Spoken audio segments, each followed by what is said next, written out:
concern about red card, no concern. If I say that we need to avoid red card, we need to avoid red card. I say what I think is correct to say. Sometimes we had red card that was difficult to avoid, and sometimes we had some red card that we could avoid. Do you think, generally speaking, there is a problem with discipline? I think that some of the red card that we concede, we can avoid that. And likewise, some of the yellow cards you were saying on Wednesday night as well were avoidable as well? I don't know. What can you do to change that, do you think, to change some of the rash tackles, some of the challenges, the avoidable cards? It's also something that we need to learn, something that we have to do better, and for sure, no doubt that in the future we're gonna be better also on that. Okay, we'll go to John, BBC.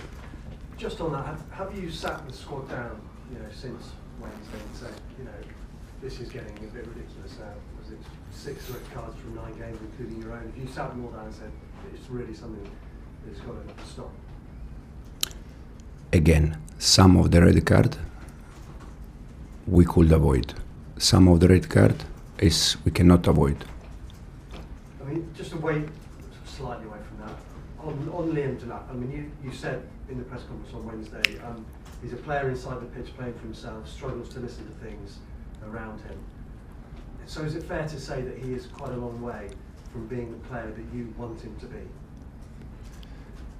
Probably. I'm not from England, so sometimes when I try to translate from Italian to English, sometimes it's a bit different. Liam, when he's inside the pitch, it's more focused to do his battle against the central defender than the rest. This was what I was telling, I was trying to say after that game. And is that how you want him to play? There are 2 players in this team, 3 players in this team that I know them better than the rest. Romeo Lavia, Cole Palmer and Liam Delap. Because I know them from season 21, 4 years ago. So I know Liam how is. And I know that Liam will be a fantastic player for us, but there are some things, like the rest, that he needs to improve. Just looking at Tottenham, I'm sure you're aware, I'm sure you've looked at the videos, their home form is 1 home league win in 7, I think it's 3 in 18. So there is without a doubt, a vulnerability there, isn't there, at home? But Tottenham, I think they are doing very good. They finished last season winning the Europa League. They start very good this season. And also because it's a derby, for sure will be a difficult game. But have you looked at why they are so poor at home in the league?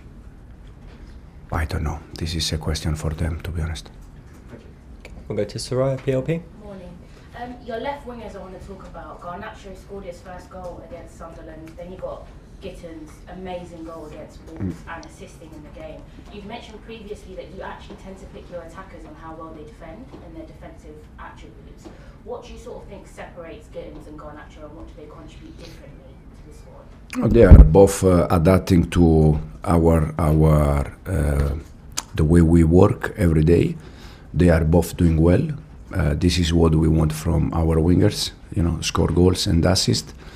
And it's good to have both doing well, so we can choose one or the other one. A few weeks ago, I spoke to you about set pieces. You're scoring them so well, second highest in the league. We'll speak about the conceding part. You've conceded the most shots from set pieces as well. What issue do you think it is? Do you think it's physicality on the pitch and the players that you have? Because aerially winning your duels has not been there, or covering the critical zones, or do you think it's a mentality thing of the aggressiveness? I think that set pieces, you are going to score goals and you are going to concede goal. The reason why, because if we say that when we concede we are not strong enough, so why we score? I think set pieces, there are teams that they score more goals, less goals, but at the end set pieces you are going to score and concede goal because there are action that it's so difficult to defend.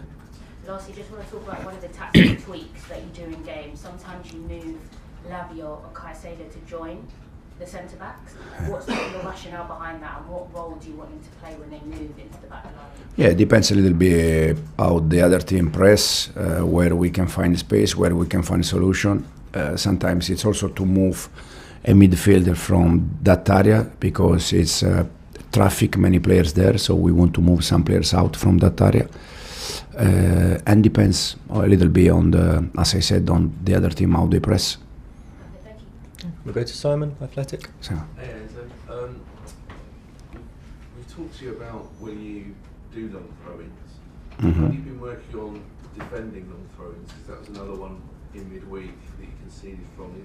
Is that something you've been working on this week in particular? Because of Tottenham, they like to use long throw-ins a lot. yeah, and then we have Wolves at home that they do that, Yeah. and then we have for sure we are working. Yeah, for sure. And just quickly on Liam, just one question on Liam. Did he apologise when you spoke to him? Straight after the game in the changing room. Yeah. And did he apologise to the teammates as well? Or was it like Yeah, a general- straight in the changing room after the game. He apologized to everyone.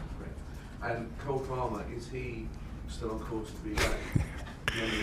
I just met him in the canteen for the break.